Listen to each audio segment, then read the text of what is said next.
guys! Hello everyone! Welcome to my morning vlog. Yes, morning vlog because today is Happy Friday, guys.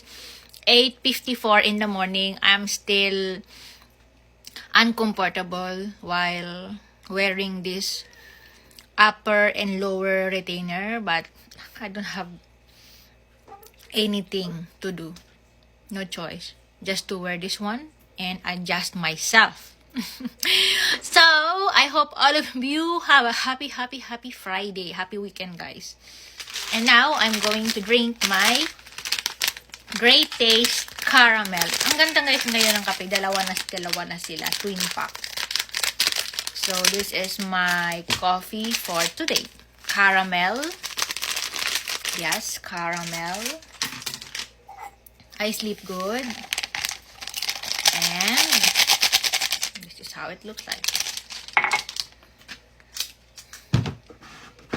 Then I add some hot water like you.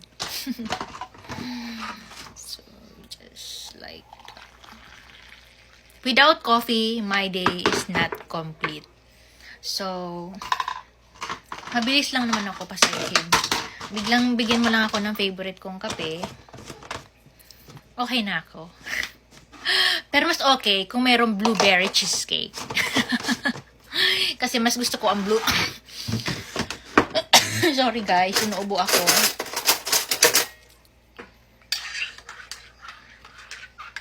Hindi naman siya totaling ubo. May time na parang bigla ako nauubo na ewan. May kwento pala ako sa inyo guys. Hindi ko alam kung maniniwala kayo or hindi. Pero let me share. Kahapon, 'di ba, naglaba ako, 'di ba? Nag-update ako sa akin social media, nagpost ako sa Facebook, dito, sa YouTube. After ko maglaba, napagod ako. So sabi ko, bago ako mag-edit at magawa ng content, ako ay i-idlip muna. So nahiga ako, guys, naka-headset ako. Nahiga ako, mga bandang 1:30 yun ng hapon. And then hindi ko ma-sure sa sarili ko kung panaginip ba yun, kung gising ba ako o tulog ba ako. Kasi let me know guys kung isa ka sa mga nakaranas din nito. Yung alam mo sa sarili mo na para kang nakaidlip, pero yung diwa mo para siyang gising. Gising pero hindi super gising. Medyo alert ka, alam mo na something dilat ka, pero may feeling na para kang nanaginip. Pero yung katawan mo, sure ka na hindi mo siya magalaw. Kahit anong isip mo na gusto mo siyang igalaw, hindi mo talaga siya magalaw. Sa isip ko, nasigaw ako ay nagpe-pray, sabi ko, amen, tatawag ko si mama. Pero sa isip ko lang pala yun, yung katawan ko, sobrang bigat. Parang may nakadagan sa akin, nakaganito na tao, na ang bigat-bigat, na ang lamig-lamig, na para kung unti-unting nasusuffocate, para kung palalim ng palalim, na sobrang bigat. Ngayon, naisip ko, kailangan kong pagalawin yung daliri ko sa paa. Sa isip ko lang yun. Tapos yung boses ko, in my thoughts, parang pahina siya ng pahina.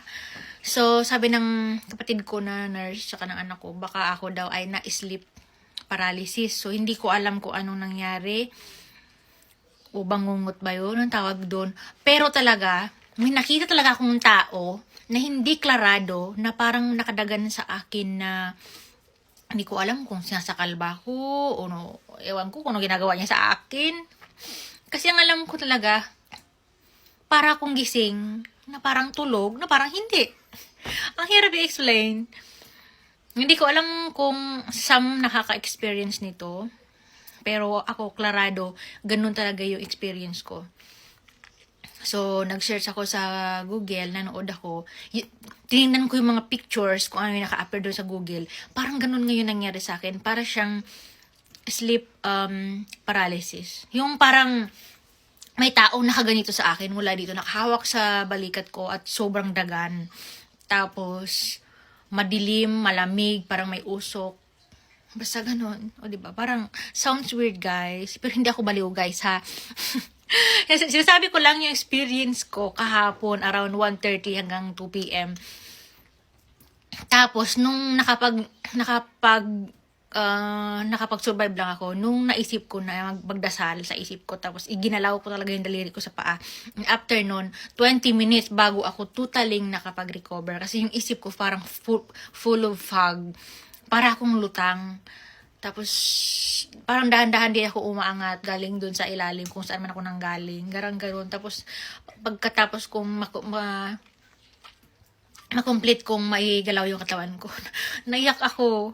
Kasi akala ko, yun ba yung way pag ang tao mamamatay? Parang ganon, hindi ko alam talaga. Pero ganon, ang nakakatakot pala yung sleep paralysis. Hindi ko sure kung yun kung bangungot o whatever, o panaginip. Pero kung panaginip talaga, guys, parang hindi naman siya yung panaginip. Kasi, how many times naman ako naka-experience ng panaginip pero hindi naman siya ganito kalala. Ito, parang totoo na hindi lang masyadong clear pero totoo talaga. Kasi yung pakiramdam, tsaka yung diwa ako gising talaga, alam ko. Kaya yun, so wala lang. Baka comment down below kung ikaw ay may alam about dito o nakaramdam ka rin ng ganito. So, huwag natin kalimutang lagi magdasal. Siguro pagod ako, tapos hindi ko alam. Hindi ko alam. Kaya wala ako masabi. Yun lang. Na-share ko lang yung experience sa inyo at hindi siya magandang pakiramdam. Nakakatakot. So, yeah, that's it guys. Dami ko nang sinabi. Kaya lagi tayo magdasal bago matulog. Tapos everyday. So, cheers guys. Grabing experience nun. So, for now, that's it for now, my chika sa inyo. And stay safe, stay happy, stay positive. And no matter what you are dealing right now, it's gonna be alright if you feel down, if you feel sad, if you feel stressed. It's only temporary. One day, right time, malampasan mo din yan. And if you are happier right now, if you are contented, satisfied, I'm happy for you. And yeah, wish you all the best, guys. And love.